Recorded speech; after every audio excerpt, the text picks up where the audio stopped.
Halo, kembali bertemu saya dengan mekanik rumahan. Kali ini saya memberikan tips untuk pemasangan clutch kit lever aftermarket untuk motor sport ya, atau untuk motor apa saja yang bisa diaplikasikan. Aftermarket clutch kit itu mereknya macam-macam. Ada Ako 1, ada Brembo, ada RCB, juga ada yang mereknya KTC. Nah, rata-rata clutch kit aftermarket ini sudah dilengkapi dengan kabel sensor lever couplingnya yang memberikan informasi ke motor kalau misalkan levernya itu tertekan atau tidak. Jadi saya ambil contoh, ini adalah lever kopling asli dari KTM. Dia dilengkapi dengan kabel sensor untuk levernya ini apakah tertekan atau tidak. Ini kebetulan sudah saya potong ya, seperti bisa dilihat pada video sebelumnya ketika saya memasang clutch kit Ako 1 untuk menyambungnya ke motor. Saya terpaksa memotong konektornya ini karena ya saya belum tahu cara lain gitu kan. Jadi aslinya seperti ini. Jadi utuhnya ini bentuknya seperti ini sama persis. Jadi dia ujungnya adalah konektor seperti ini yang asli. Nah, jadi dia ini adalah sensor. Kalau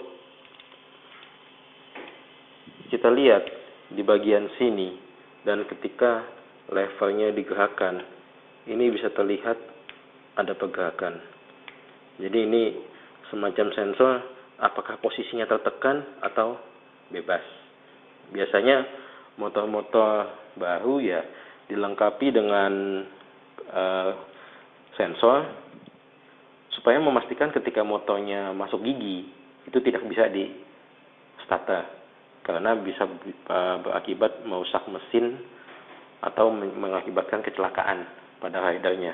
Nah, ya seperti saya kasih keterangan sebelumnya ya, kemarin saya potong ini, saya sambung konektor ini ke kabelnya Ako 1. Nah, setelah saya cari-cari lagi, saya lihat-lihat lagi, saya pelajari lagi, ini sebenarnya namanya adalah konektor waterproof. Dan kebetulan untuk yang cocok dengan motor KTM ini ternyata ada di Tokopedia. Jadi saya dapat yang putih ini di Tokopedia. Bisa dilihat di gambar ini ya. Ini fotonya, keterangan iklannya di Tokopedia, dan harganya dibilang ya cukup murah ya, Rp19.900. Nah, terus buktinya apa sih kalau yang putih ini cocok dengan atau identik atau sama dengan KTM punya? Nah, ini yang di mesin kan konektornya ujungnya seperti ini. Ini nanti dari kopling dia dicolok masuk. Nah, lihat ya, terpasang sempurna teman-teman. Artinya apa? Artinya yang biru dengan yang putih ini cocok satu sama lain.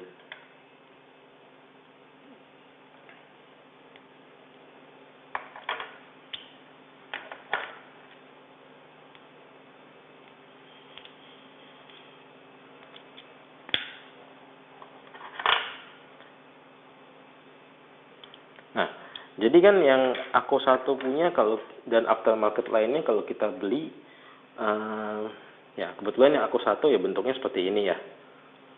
Dia bentuknya kabel seperti ini, terus ada di dalamnya tembaganya itu terlihat. Berarti kan sebenarnya tidak perlu saya potong yang aslinya KTM, cukup saya sambungkan dengan konektor ini. Jadi seperti ini, tinggal kemudian saya colokkan ke posisi konektor yang ada di motor gitu. Jadi langsung. Nah, Ya ini nggak sulit ya untuk menyambungkan kabel ini dengan konektor ini gitu. Jadi di dalam packagingnya 19.900 kita mendapatkan seperti ini, dua konektor yang merah putih ini, 4 skun seperti yang terlihat 1, 2, 3, 4 ini, dan 4 seal karet warna merah. Jadi ini adalah seal karet yang berfungsi dipasangkan di konektor ini supaya dia waterproof atau tahan air. Nah ya, samanya dengan seperti ini. Ini terlihat warna hijau, sedangkan ini adalah warna merah yang saya beli di Tokopedia.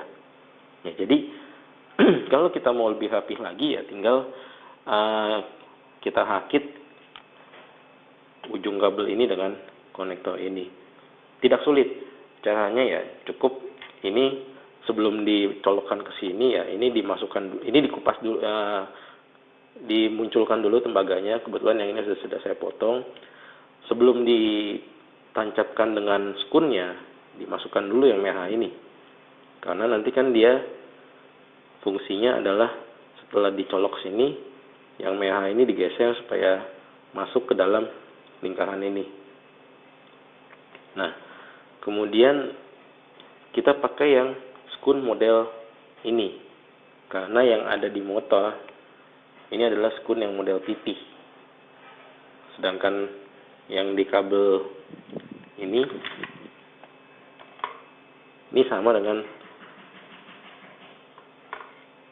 dengan yang ini. Nah, anggaplah saya sudah memasang kabelnya ke dalam sini, saya tekan dengan tang, kemudian saya colok ke sini.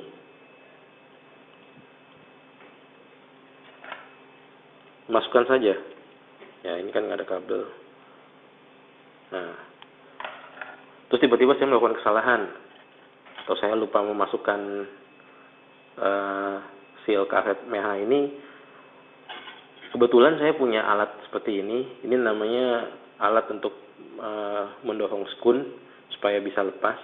Bentuknya pipih seperti ini. Tinggal saya colokkan ke sini ya, dan dia otomatis terdorong.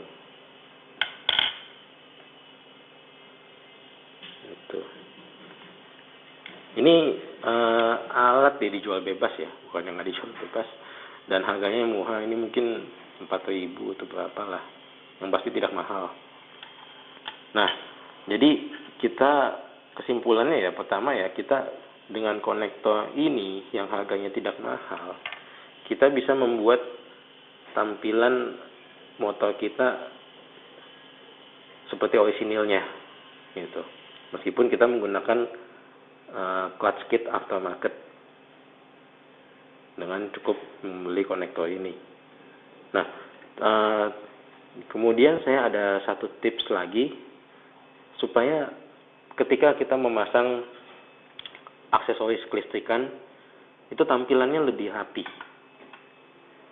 Teman-teman pasti pernah melihat ya, kalau kita kan mau masang aksesoris kelistrikan, lalu kita ke toko variasi, kira-kira seperti apa sih mereka nyambung kabelnya itu. Nah, yang saya lihat ya, pengalaman saya ya, cara mereka biasanya seperti ini ya. Ini dipelintir aja. Dan andalan mereka yang saya tahu adalah ini isolasi listrik.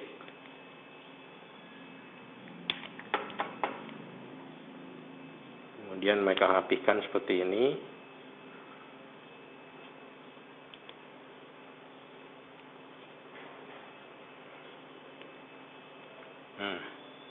Hasilnya seperti ini. Biasanya sih yang saya lihat cara kerja mereka seperti ini. Nah, terus gimana kalau mereka istilahnya menyatukan dua kabel seperti ini? Biasanya saya lihat mereka ngerjainnya seperti ini.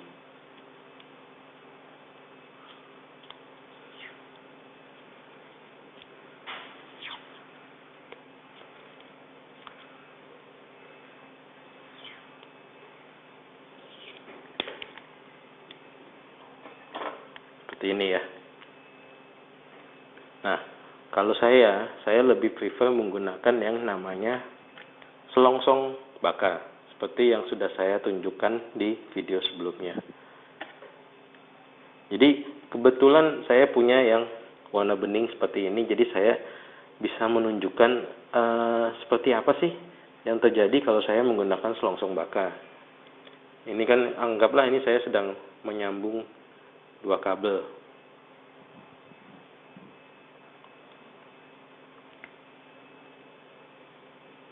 Seperti ini ya. Oh iya, saya lupa. Sebelumnya kalian harus menyiapkan dulu selongsong bakarnya di posisi ini sebelum kalian melilit kabel ini. Kalau enggak ya nanti ya mesti dilepas lagi baru dipasang ini lagi gitu loh. Ini kan kalau kita anggaplah ini saya sedang melakukan penyambungan kabel, tinggal dibakar seperti ini dengan korek api modal sederhana.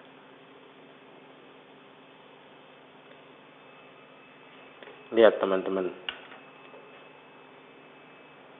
terlihat api kan, dan cukup kuat nyambungnya. Nah, terus kalau saya menyambung dua kabel, bukan menyambung, menyatukan dua kabel seperti ini, kita juga bisa menggunakan selongsong baka dengan yang lebih lebar. Kalau tadi kan diameternya sekitar 3 mili lah. Ini terus ini kebetulan saya punya yang lebih lebar, ini ukurannya 8 mili.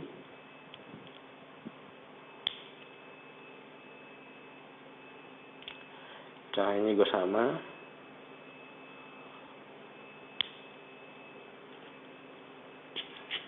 Tinggal dipanaskan.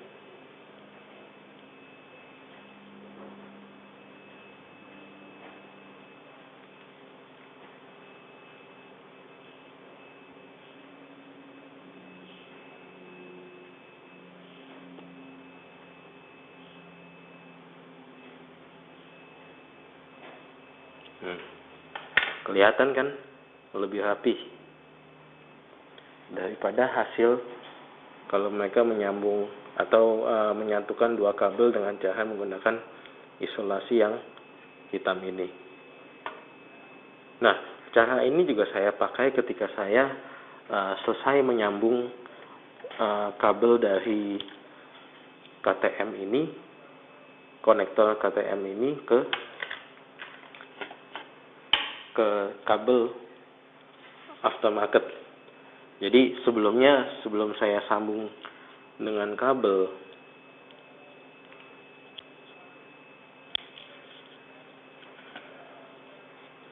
saya siapkan dulu di sini. Saya sambung konektornya, saya dorong seperti ini. Kemudian saya panaskan saja.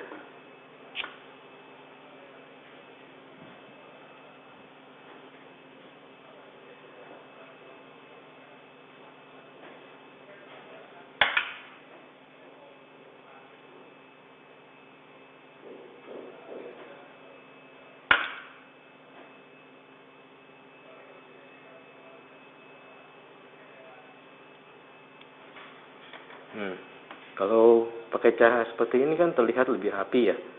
Dia dari selongsongnya ini, karet ini langsung ketemu dengan selongsong bakar ini dan nanti ujungnya ya seperti ini gitu. Terlihat jauh lebih rapi daripada kita menggunakan isolasi ini. Dan ini harganya tidak mahal. Ini per meter mungkin sekitar 1.000 sampai 2.000 rupiah per meter. Kalau yang lebih lebar ini lebarnya 8 mili. Saya beli yang sedikit lebih bagus. Harganya itu 4.000 rupiah per meter. Nggak mahal ya. Terus jadi itu saja tips dari saya. Kalau kita mengerjakan lebih rapi, mengerjakan sendiri, yang pasti hasilnya bisa lebih rapi. Yang kedua, kita tahu bahwa kualitas pekerjaan kita seperti apa, jadi memang memastikan bahwa kabelnya itu tersambung dengan baik atau tidak asal-asalan. Pasti ada kepuasan tersendiri ketika kita menyambung sendiri gitu loh, atau mengerjakan aksesoris kelistrikan sendiri. Ya, memang beberapa orang sulit untuk mengerti, tapi sekarang ini banyak cara-cara yang kita bisa pelajari dengan YouTube. Jadi banyaklah lihat-lihat channel YouTube yang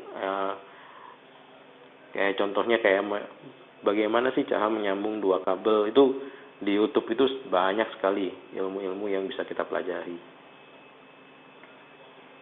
Oke, demikian saja tips dari saya. Mohon bantuannya untuk subscribe dan like video ini bila berkenan. Sampai ketemu pada tips saya berikutnya. Terima kasih.